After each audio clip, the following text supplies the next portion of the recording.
Yeah, so this next picture is from Canada, and as you can see it is a really nice sturgeon. I know it's not big as sturgeon go, but this one's 160 pounds. Still a handful when you're trying to wrestle it, because what you've got to try and do when you've got the fish like that is you've got to try and put this hand into the protrusible mouth of the sturgeon, hold it tight while you're trying to support its underbody like that. It is very difficult, especially when a 160 pound fish is turning on you. But what a fight that was. It might have only lasted maybe 5-6 minutes or so, but it was 5 or 6 minutes of pure evil fight. You know, your rod butt was in your groin and you get a load of bloody bruises from your groin. You know, when you're trying to play the fish, you're hoping it doesn't come off, because obviously they use barbless hooks out there, which is good, you know, good for the fish, doesn't harm them too much, and they go back in tip-top condition. And this one was certainly in tip-top condition. I got my friend to film it for me, film the fight. We brought the fish alongside the boat. They have the scanning system there, so they scan the fish. If it doesn't have a tag, then they put a chip in there, and then they do everything on the computer system just to make sure, you know, that it comes up, and then the fish is released. No problem at all. You're back out there, 3 rods back out there, and see if you can get one of the really big sturgeon. But if you ever get to go to Canada and do the salmon and fishing trip, it is absolutely fantastic. I have put a few YouTube videos on of me in Canada doing the salmon and sturgeon, but the sights you see, the eagles, the bears coming from the forest teaching the youngsters how to fish for salmon, absolutely fantastic trip. Fantastic trip of a lifetime. So if you ever do get a chance to book one, book it. Yeah, so the next picture I'm going to show you, I've just started micro lure fishing. I've only been doing it, what, maybe a year and a bit now, and my friend Brian says, would you fancy, you know, going down my local river and having a go using all the micro lures. I like these small little crayfish or little lobsters, maybe, as you can, the rubber, and then you've got like a 1 or a 2 gram lead just in front of them, and you bump them over the bottom, and anything like a perch or anything sees that, making these little impressions on the bottom, bump, and all the silk goes everywhere. They're like, oh, what's that? They go down and bang, they attack it. Like I say, I've only been doing it a year and a bit, but as you can see, I've already had fish over £2 on it. All you need is light gear. I've got a Corum rod, 5 gram. Like I say, I use these 2 gram leads with the little rubber crayfish on, and just bounce it about over the bottom. It's really quite exciting, because you wouldn't believe how many small perch are in the river until you use this method, and then you get in sort of like small perch like this, 1, 2, 3 ounces, but then eventually bang, you get a big one, £2 plus. I haven't broken the £3 barrier yet on this method, but fingers crossed when everything's, you know, when all this coronavirus has gone, fingers crossed sort of like October time we can get back on the rivers and I can start doing my predator fishing once again.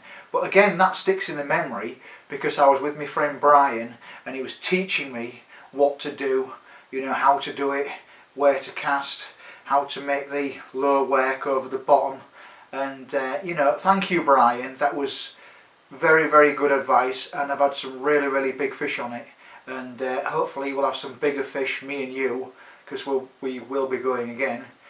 Fingers crossed about October time we'll make a date, we'll go out there and we'll see if we can get some big perch on the micro lures.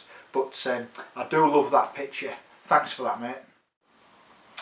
Now then, we come to my very special fish. I've had a couple this size from this particular lake, but this is a very special fish indeed. and it was from a lake near me. It's a gudgeon, and as you can see, it's a very big gudgeon. Now when I caught this I was like, my god, that is absolutely massive. It was fat as anything, and luckily I had some micro scales with me for weighing your jewellery. So I put him on there and he weighed exactly 5 ounces. Now at the time I didn't think too much of it. Then I found out it was the British record, and you know, I couldn't claim it anyway because I was the only one on the lake at the time, and I was only using simple tactics, you know, long pole just in the margins, small float, maggots just on the bottom, just in at the edge on the margins, and I was catching a few small gudgeon, around about an ounce or so. I was catching a few nice perch, roach, that kind of thing, and then this big thing came along. So that was a very special fish indeed, but like I say, I had no witnesses, but you can see how big it is from the photograph. It was 5 ounces, it was weighed on professional jewellery scales, which I've got, because there are some nice big rough in there as well, probably just over that size, but of course being a mini species, nobody really bothers with them, so they're growing to big proportions, and of course because it's a carp lake, they're feeding everything, all the particles and everything, and they do use a lot of maggots, and of course dead maggots at that, and these fish are really getting big. And yeah, just I was a bit nacked at the time that there was nobody fishing, because if there was I'd have gone over and I'd have got their details just in case, and yeah, got home and found out it was a record. But there we go. Like always, you know, I've been back 3 or 4 times and not being able to get a big fish like that. All the gudgeon I've been getting like an ounce, so that was a real big mama. But fingers crossed, like I said, I'll try again this season and see if I can get one, but we'll see what happens. But yeah, special fish, that one. So this next picture, as you can see, is a really big carp. But where was it from? It was from a local canal, and that is my biggest ever carp up until this day. That was caught on the float with a piece of mussel just underneath an overhanging tree. It was a beautiful mirror carp weighing 28 pounds 5 ounces. An absolute stonking fish, but from the picture, back then we never had SD cards, so we just had the film camera. So I got one of my friends to take the picture. It's a fantastic picture of the carp, nothing wrong with that, but he just chopped a bit of my head off. But you can see the fish, it's really nice. It fought very well, it was full of lilies, went straight through, cracking them all up. And to be honest, I didn't think I was going to get it in, because I had a size 6 hook on for the tench, but with them strong carp in the canal with the weed and the lilies, normally the hook just pulls out. But that was an absolute fantastic fight, and there was a load of carp in there. Well, I say a load of carp, there was about 30 to 40 carp, most of them over £20 mark. Absolutely stunning fish. Because it was really weedy, there was lots of natural bait in there for them. Not prawns, shrimps I mean, and just natural larvae life.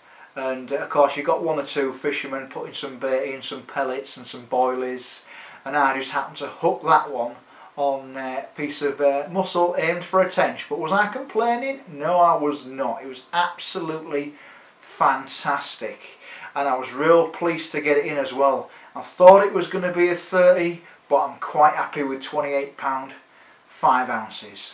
And like I say, bit of my head's chopped off, but that doesn't matter, because that stays in the memory with me. It was an absolute fantastic fish. And we've had quite a few low doubles as well. I've had another 20 pounder that was out of there, but when it started to go downhill, that was 2006 when they started to release the otters, and sadly there's no carp in there now. There's hardly any tension there. Most of the pike have gone. There's one or two big rudabout, but real shame, isn't it? It's like all over the country. Any natural waters that we've got now have just been totally and utterly demolished by the otters, or if they haven't been demolished by the otters, it's the cormorants, you know. So, and of course we've had some poaching as well, but shadow of its former self. So thank God I got in and caught that fish when I did, because if I was to go there now, there's just nothing left, sadly. But I'll be making another film of some more pictures in the coming days. So if you've liked this short video, like and subscribe, and I'll see you soon.